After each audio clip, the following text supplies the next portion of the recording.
communications with members of the public and having a common strategy to take forward. So that's on the council-wide perspective.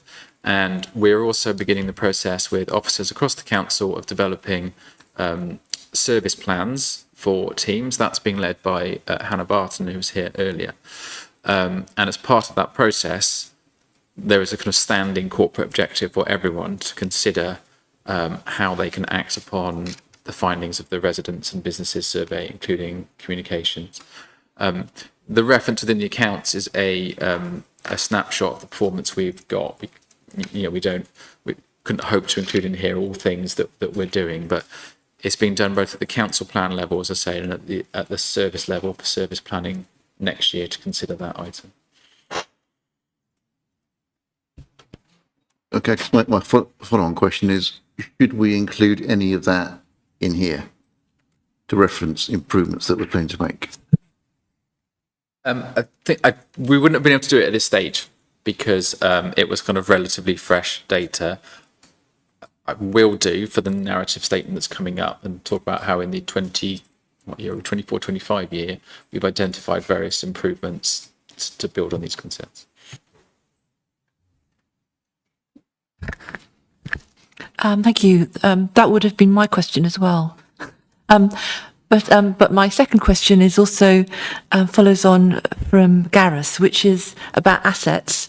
You mentioned the arch. I'm going to mention the Nailsworth Fountain, which is not properly described, and I kind of wonder how much that would impact on its valuation as a capital asset, because it's been moved substantially and actually also been repaired and is now quite a substantial asset within Nailsworth itself. It's now in Fountain Street, and I don't know if that's properly recorded in the accounts, but it's actually a significant asset for that part of the district.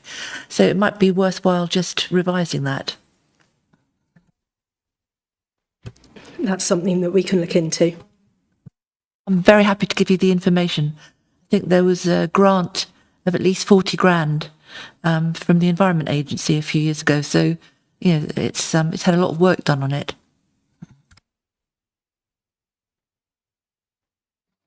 Okay, no further questions. Then let me read out the decision, which is that the committee resolves to approve the audited statement of accounts for the year ending 31st of March 24, with delegated authority to the Section 151 officer in consultation with the Chair of Audit and Standards Committee to make any changes deemed necessary by Bishop Fleming as part of the remaining audit work, and B, to approve the Section 151 officer and Chair of the Audit and Standards Committee sign the statement of accounts and the letter of representation.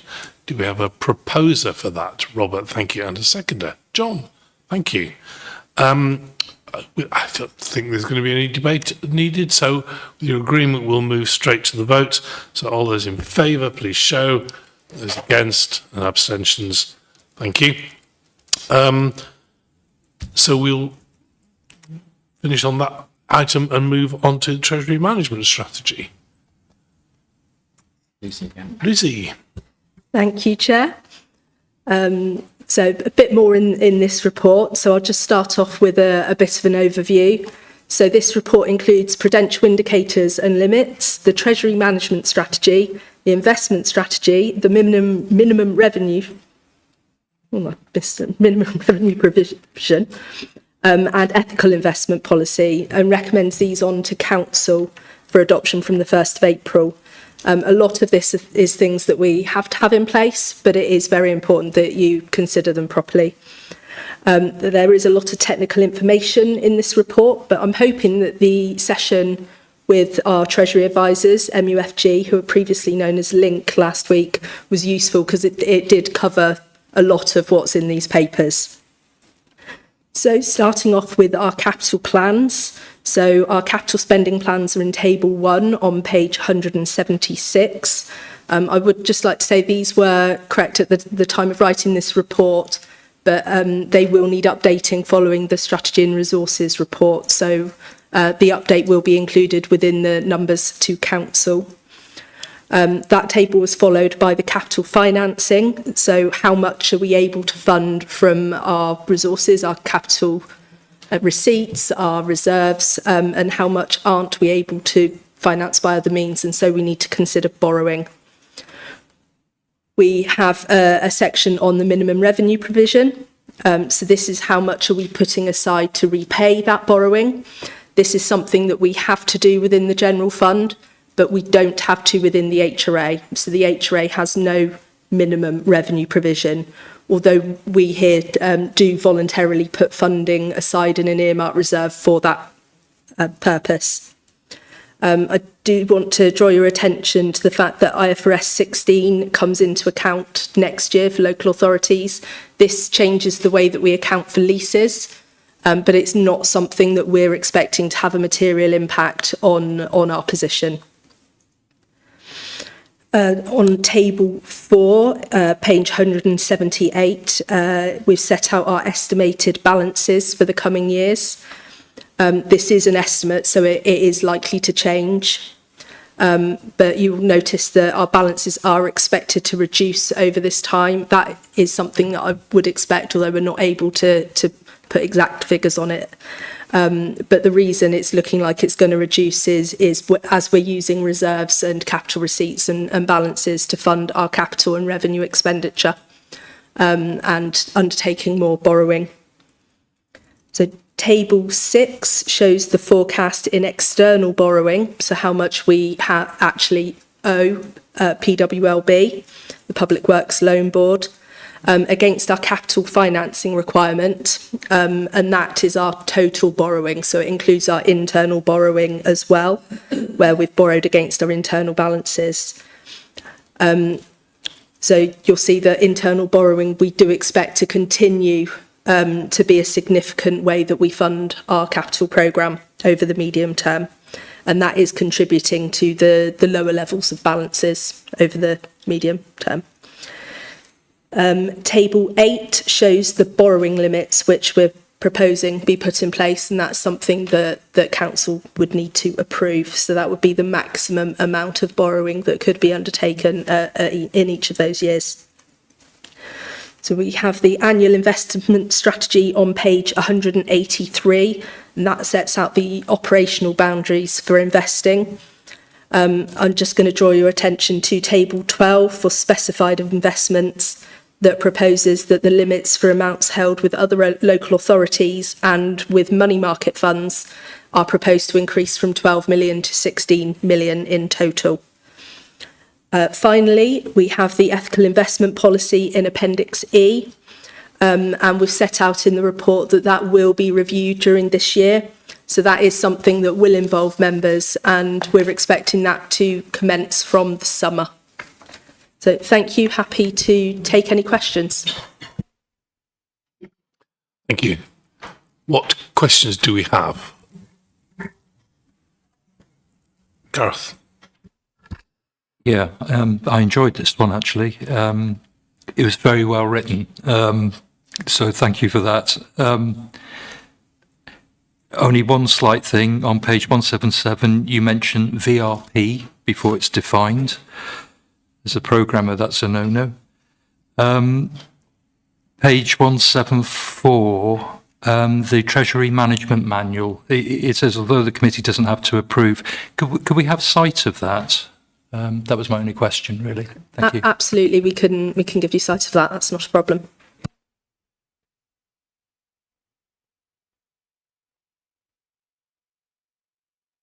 You do that. Just a thank you to Mark, who's slipping out quietly there, so appreciate that. Thanks. Thank you, Chair. On page 189, it's got investments maturing after the end of the current financial year. I'm not sure it's been updated for the property funds, because obviously the Lostbury Property Fund has been terminated, it's been liquidated, and also the Hermes Property Fund is now expected to be realised probably this year. Now, I know originally it was long-term maturity, but shouldn't that not have a note to say things have changed since? Yes, you're correct. We are expecting Lothbury to terminate. I will check that out and update if necessary. Thank you. Thanks. Looking at Table 8 on page 181, the authorised limit for external debt. What's the rationale for increasing the authorised limit every year? Thank you. The reason being we are expecting to take on additional borrowing each year due to the capital programme. So the capital programme will also be going to council at the same time of this, that will set out the expected borrowing on an updated basis. But we do expect there to be borrowing in each of the years of the medium term.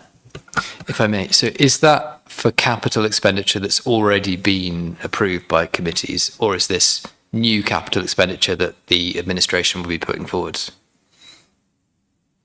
It will be a combination, but the full capital programme will go to council for approval alongside this, and we'll set out the amount of borrowing in each of those years for that entire programme, so including things that are already within the existing capital programme.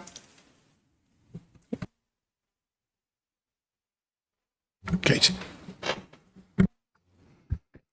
Thank you. Again, I'd like to say how welcome the presentation was on this last week, because I don't think I would have been able to have understood this report without actually having had that. So it was really, really helpful. I've got 4 quite small points. Para 4.7 says the council will aim to achieve optimum return. Risk appetite of this council has been generally low in order to give priority to security of investments. However, high risk, longer term investments are part of a balanced portfolio and will be subject to the proper due diligence of the Section 151 officer. I suppose I'm going to ask the 151 officer, have you got a higher appetite for risk at the moment? For what my appetite for risk is at the moment.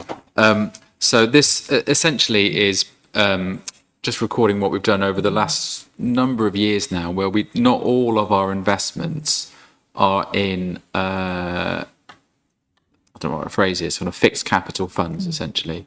So since 2020, we've had the range of investments, and we've seen some of them went up a bit, and some of them we've talked about as committee extensively have gone down.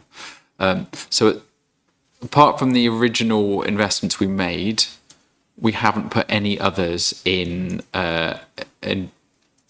funds with sort of fluctuating capital values. We still have the ability to do so because that's generated good returns in the past, but at the present time we haven't put any more in, and I can't see us doing it in the immediate future. But we may do so depending on changes of interest rates and valuations and things like that.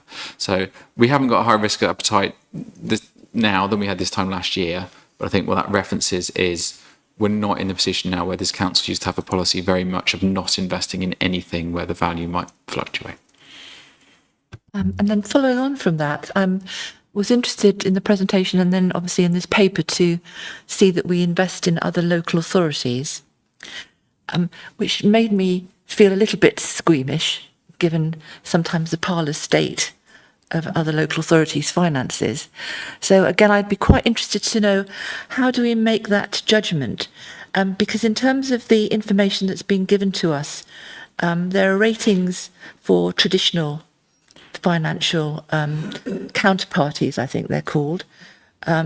So how are other local authorities rated? I mean, on what basis are we investing in Torvine or some of the others? How do we know that they're sound? This is a really interesting one because inter-authority lending is very, very common in the UK, but it's quite new to us, relatively new to us. And what's been a challenge for us, both as officers or members, is it's something we've done more of at the same time as local authorities' financial position has been the subject of more public scrutiny and public debate. So a couple of local authorities have credit ratings, but not many. It tends to be those which have got sort of large, very large investment or capital schemes. So really what we're looking at is, before I go on, with all the sort of problems that there have been with councils issuing Section 114 notices and things like that, there haven't been any instances whatsoever of councils not repaying loans to other authorities. They tend to be backed against the authorities' reserves, and the way that local authorities are structured is that there is always an income stream in the form of taxation which they can use in future. So there hasn't been any instances anywhere of those funds failing. I think what we would do is we are not lending to any authorities that we know have issued that Section 114 notice, because that's where there's that higher risk.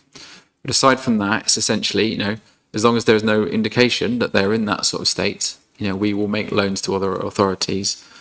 In the same way, if we needed to, we haven't at any point. Lots of councils, as you can see, take on loans from other authorities as well. So we assess they're not in a difficult financial situation as things stand, but other than that, there's no additional checks over that point. I'm guessing that would make me very nervy, I'm afraid, but that's to come back to. Appendix D, which sets out the authorisations, your scheme of delegation for investment. Within your team, are there specific authorisations for amounts? I mean, can some officers, the officer dealing with the Treasury management has complete free will to invest millions, or does some stuff have to come back to you or another officer in your department? So what's the limitations on individual levels of investment within the authority?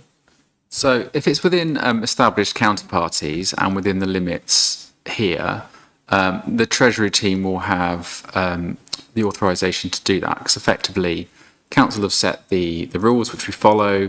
I've approved the sort of the handbook effectively, as Gareth asked about earlier. So there's not sort of specific limits for individual members of staff because it's quite a small team for a start. But any new investments or things like that in new counterparties would be considered by Graham, Mr. Principal Accountant, is not here, and Lucy, and referred to myself as necessary for new investments. Then my final question on Appendix E, on ethical investments, and the basis for which we make ethical investments. Can you point me to an example of an investment where this has been applied within our portfolio? Where have we exercised that judgment on ethical appropriateness? So it's more that we tend not to invest, and we see the monitoring reports, don't we, with the sort of the grading. And as we talked about in those, there's been one account we had with Barclays. There may have been others, I can't recall, where we have withdrawn investments because they didn't meet our criteria and we wanted to move up. The policy very much makes sure that we are not investing in things that we don't want to. It isn't sort of directing us to directly invest in other things. It's very much making sure that we're not doing things which go against those policies.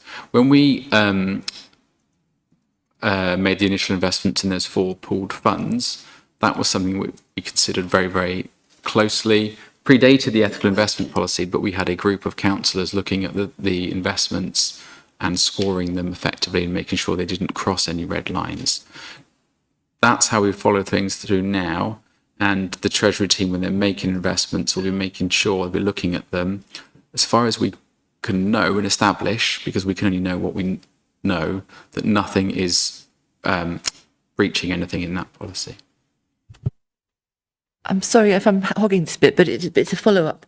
Because would there be merit in sort of rethinking that and rather than investing by exception, making a positive decision to invest, particularly to respond to our corporate plan aspirations in terms of climate change.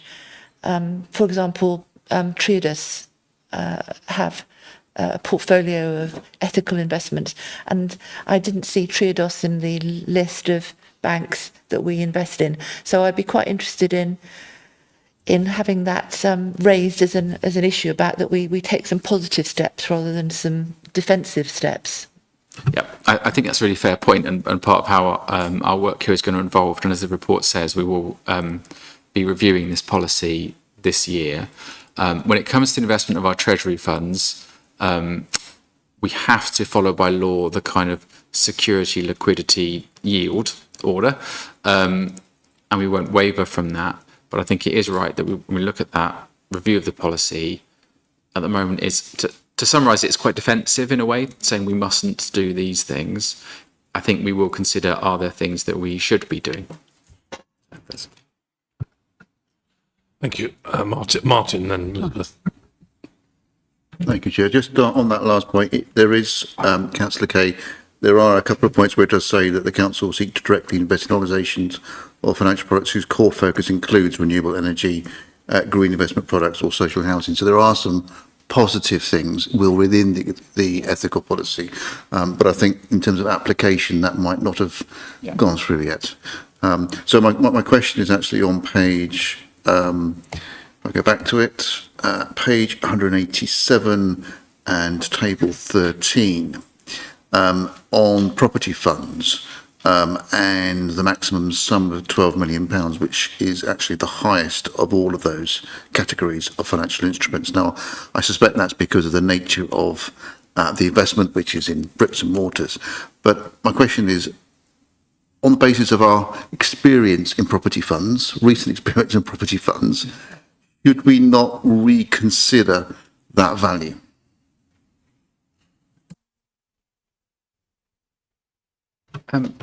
That's a really difficult one, because the issue for us with property funds has been that the fund that we're in, and as it turns out, potentially the other one that we're in, have terminated as a result of other investors seeking to withdraw their money, which wasn't an issue in the market when we moved into it. And it's notable, as you say, Martin, it's got the highest maximum sum, but it also has by far the highest maximum maturity period. Because the committee, when we originally moved into this area, it was very much these funds will fluctuate in value, but we hold them for the long term. So that's not something that we need to be overly concerned about in the short term. It's just with the termination of Lothbury, that's forced our hand slightly. So I'm comfortable that limit is there as a maximum, but in the sort of coming 12 months, I cannot see us sort of making new property fund investments at this point. But I think it is something that, when we've got a bit of stability in the market, is a very useful way to put long-term funds. There is a slight change, and it's covered in the papers, about how local authorities in general account for falls or increases in investment values with the change in something called IFRS 9. It's not the first accounting standard we've had mentioned this evening, so I apologise for that. Whereas previously it's been the case that you only need to recognise these falls or increases when a fund is sold, it is most likely the government wants to move to that being recognised year on year. So we won't have the situation that we've had, where it's been sort of 3 or 4 years change in value, you need to recognise all at once. Which is a very long way of sort of answering your question. Say, actually, I think there is still a place for those investments in property funds, and where we would do that, it would be for that longer term, which would allow us to have a bit more there essentially. But I can't see us in the next 12 months putting more in at this point. Okay, I think I'll still probably come back, and it's still quite a high value relative to the other investments. While I understand, I guess, the potential for helping diversify the investments, it is still quite a large amount relative to the others that you would the committee and the council to invest in. I think there's an important distinction there. I agree that it's a high value. We're not committing to invest in that. That's a limit. Yeah.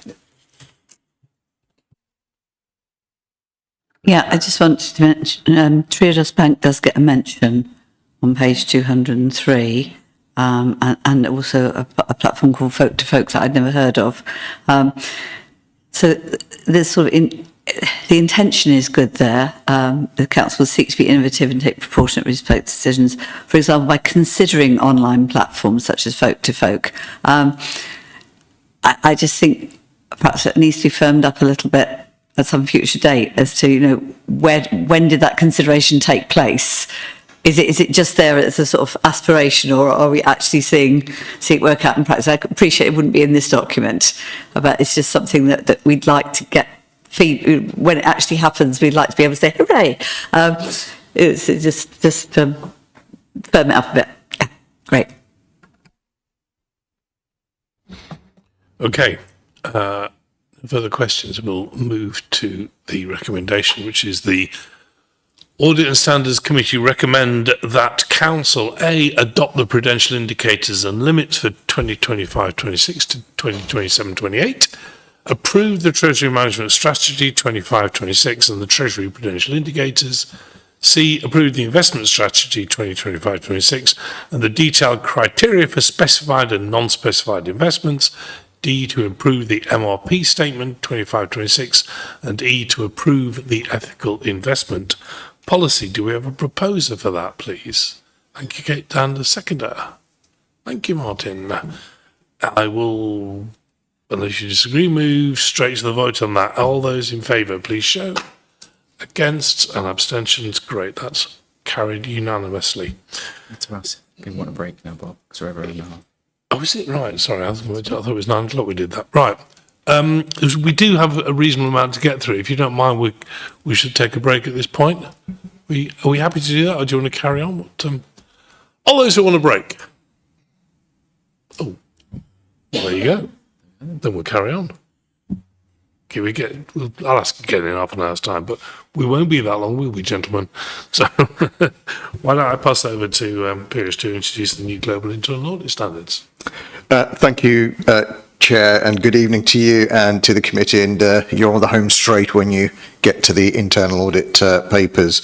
So the first item, Chair, on your agenda from internal audit is on page 209, which is around the new global internal audit standards.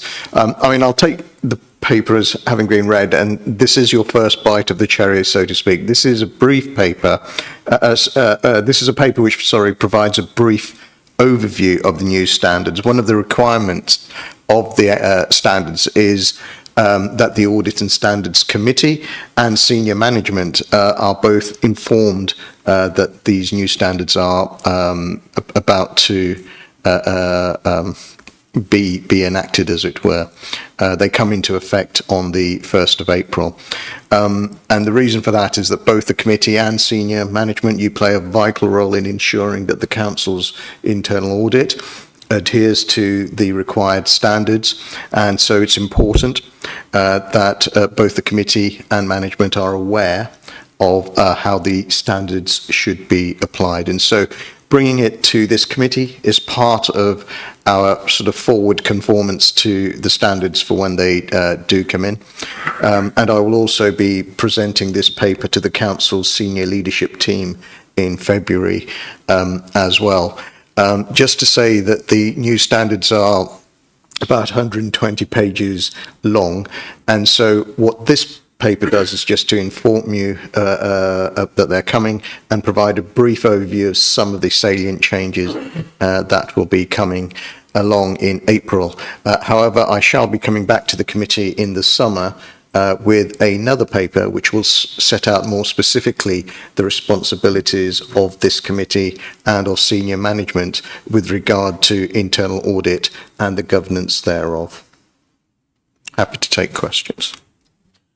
What questions do we have appears on these internal audit standards? Kate. I've got a couple of points and questions, which is, I presume this has arisen because of some of the failures of internal audit and some of the financial scandals that have happened, not necessarily in local government, but across in terms of some of the big private sector firms as well. I mean, presumably that's what this is all about. Is that correct? No, Chair, it isn't. Oh, is it? Oh, Not directly. I mean, so internal audit, our existing standards are called the public sector internal audit standards. They've been around for a few years, but there is, through SITFA, there is sort of regulatory, statutory requirement that we follow those standards. And the public sector standards, they originally came from what's called the Global Institute of Internal Audit. Okay, so SITFA adapted those standards, created what we call the SIAS, the public sector standards, and provided an application note to say, so here are some global standards, this is how you will apply them in the public sector.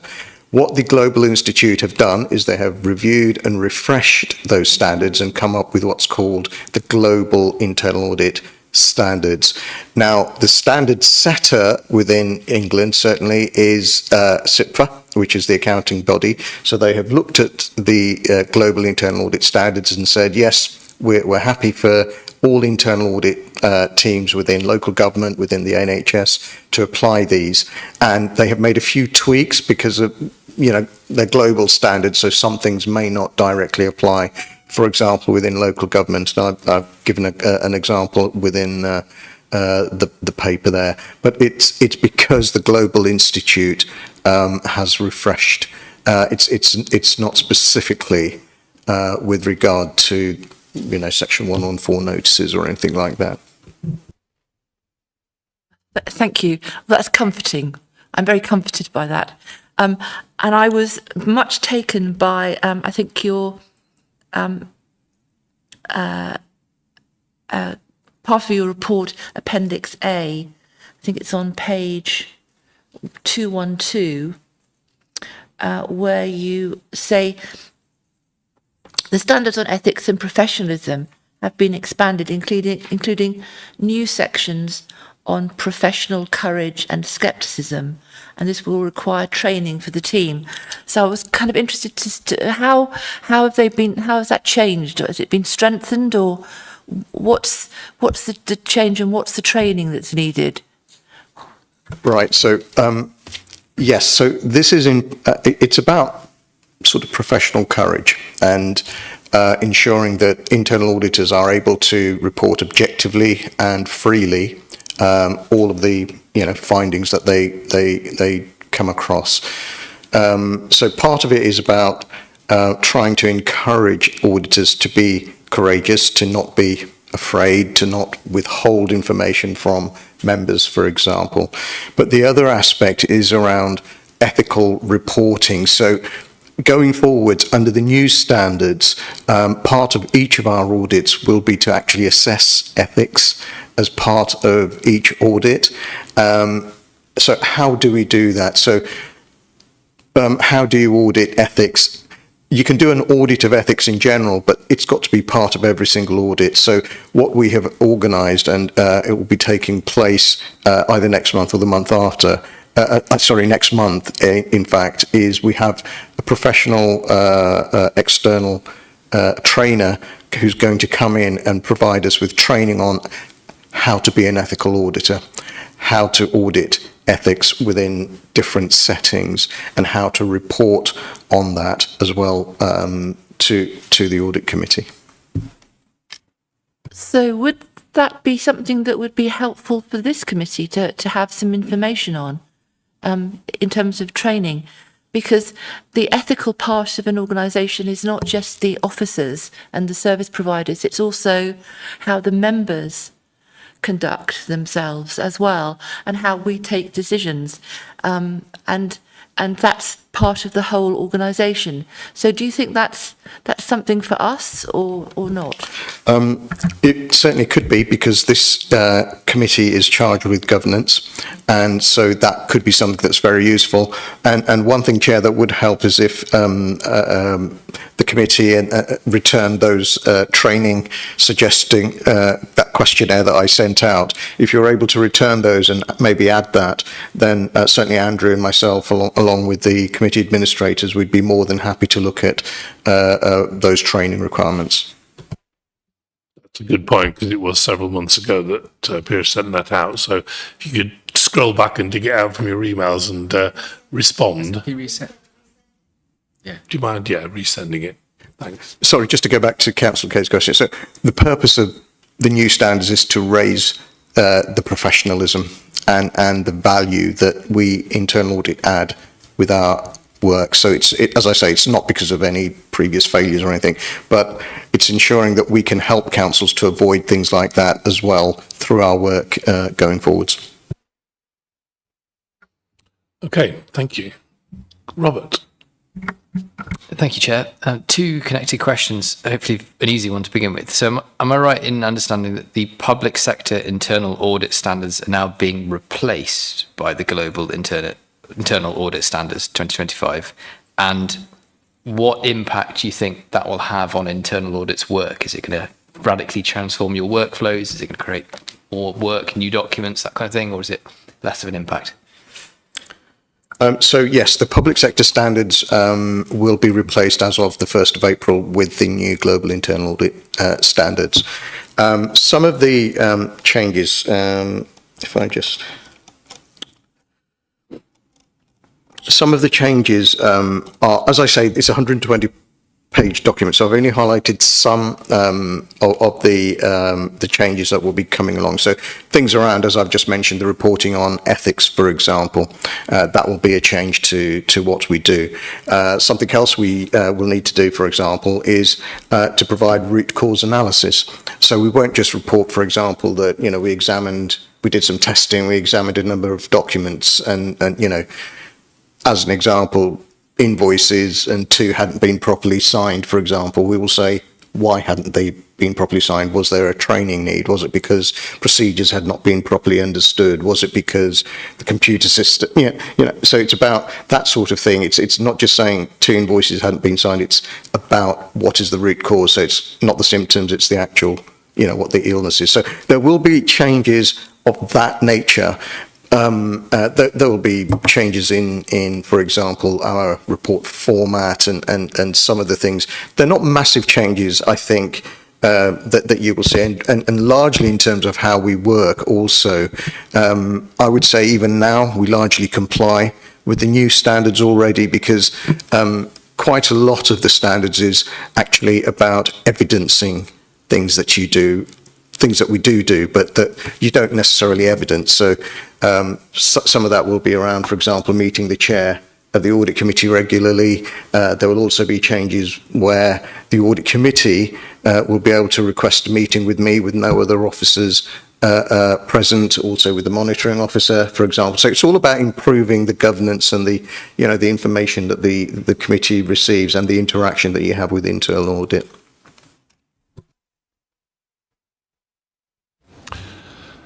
Okay, thank you. I see no more questions. So shall we move forward to the vote on the resolution, which is that the committee resolves to note the information on the new standards for internal audit. Could I please have a proposer for that? Thank you, John. And a seconder. Thank you, Elizabeth. And we'll move to the vote. All those in favour, please show. Thank you. Against? Abstentions? No. Great. In that case, we will move swiftly on to the next item, internal audit, external quality assessment. Yes, thank you, Chair. So this is just to give you advance notice that, so we just mentioned the SIAS, the Public Sector Internal Audit Standards, and one of the requirements, Chair, is that as a minimum within every 5-year period, each internal audit provider must have what's called an EQA, an external quality assessment. So this is an independent assessment undertaken by somebody who's totally independent of the organisation and of the team that is being assessed, and it is to assess our compliance against the public sector internal audit standards. So, are we providing a quality service in accordance with the standards that we are required to follow? That is a requirement that will continue under the new GS standards, which will come in April.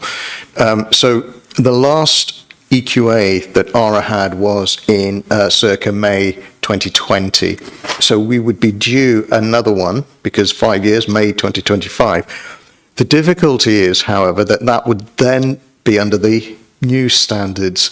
And that would, so it would be in May. They'd only just come into effect in April. And to have an assessment against new standards, the difficulty is we wouldn't have built up potentially enough of a body of evidence so that we could evidence our compliance against the new standards. And so what I have decided is that we will have an assessment sooner under the existing standards. We will then adhere to the new standards in April. However, about a year from now, we shall have another EQA against the new standards, the global internal audit standards, so we can show the committee that we are in compliance with the existing standards now and what will be the existing standards then as well. And just as an FYI, we've chosen SIPFA as the independent assessor, and I was speaking to their assessor about this, and what he said to me is that SIPFA will not be undertaking any EQAs against the new standards until at least December of this year, and the reason being it's to allow internal audit teams to build up enough of an evidence base. Happy to take any questions. Oh, just to say, I have sent out surveys as well, and thank you to both of you for having completed it. It's gone out to officers as well, and that is a survey that SIPFA has asked me to send out.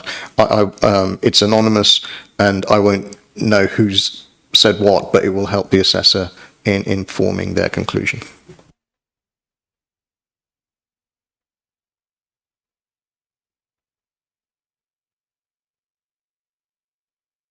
The committee resolves to note the information regarding an EQA. Do we have a proposer for that? Oh, gosh, 3. I'll start with Martin and we'll take Elizabeth as a seconder. Thank you. A little vote on that. All those in favour, against, and abstentions. Great. Thank you for that. Let's move on then to the work programme. Does anyone have anything they wish to add to the work programme? Thanks. I don't want to add anything. Is it possible to bring the external audit plan forward from July to 1st of April?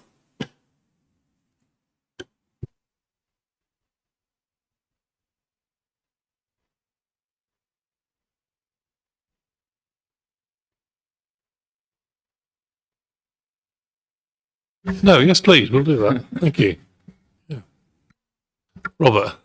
A question, not request. 8th of July 2025, the unaudited statement of accounts 23-24 returns. Why does it return? Haven't we just read it?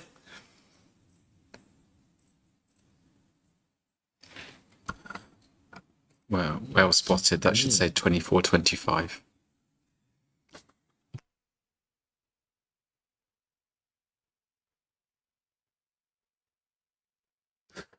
Okay, great. In that case, let's move on to item 14, internal audit activity progress report. And just to note, if there's any discussion on exempt annex 1, we'll need to vote to go into closed session for that. But let's start with the introduction by Pierce, and then we'll take questions on the open part of the report. Thank you, Chair. So this is on page 239 of your agenda pack, the progress against the internal audit plan for 24-25.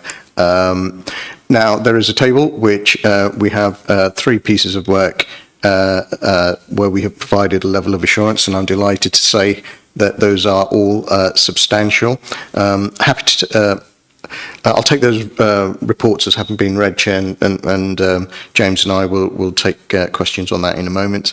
On page 246, Chair, is the recommendation monitoring report, and following the last committee, Chair, we have tweaked this report a little bit and taken on board some of the comments that committee made. And we've introduced a graph in this one which shows the progress that has been made in clearing some of those outstanding recommendations. And as you can see, this is showing a positive direction of travel. Appendix B and Annex 1 detail the open recommendations. And that report has been streamlined to make it a little bit more readable. I think we have asked Democratic Services to print it on A3. I don't know if that's happened, but I do accept that it has been a bit difficult to read in the past. On page 249, you have progress against the internal audit plan for 24-25. Overall, Chair, I'm happy to say that the plan position is positive. James and the team they're doing a sterling job in making sure that we're on course to meet our KPI. There is one audit on there which is highlighted in amber, which is security management processes, but there has been progress on that since the last committee, and so that audit has actually commenced as of now. On page 251 then, you have more detail on implementation of the recommendations, and as you correctly say, Chair, there is a part 2 or a non-public part of that report as well for audit reports that were previously also presented to the committee in the non-public part of the meeting. So happy to take any questions, Chair. Thank you. What questions do we have?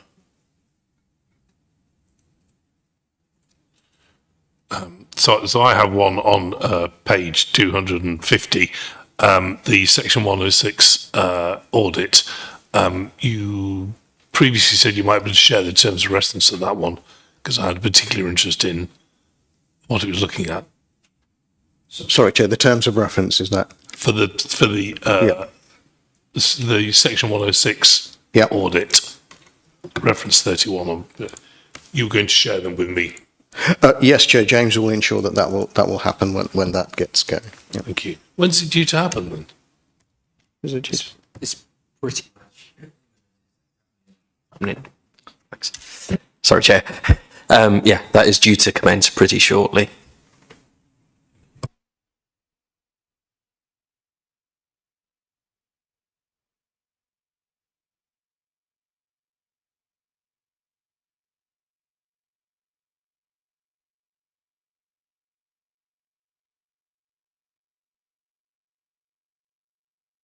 Oh, it'll make some facetious comment there, but I won't. Thank you. Let's move to the resolution. The committee resolves to A, accept the progress against the internal audit plan 24-25, B, to accept the assurance opinions provided in relation to the effectiveness of the council's control environment, comprising of risk management, control and governance arrangements, and C, note the number of recommendations that remain open from 22-23, 23-24 and 24-25 to date. Do we have a proposer for that? Thank you, Martin, and a seconder. Thank you, Kay. In that case, let's move to the vote. All those in favour, please show. Those against, those abstentions, no. In that case, duly carried, and our work is done for the evening. Huge thank you to both our internal and our external auditors who continue to make this process go well, and especially to the officers as well, who are doing, as always, sterling work, and to our new helper, Daisy. So,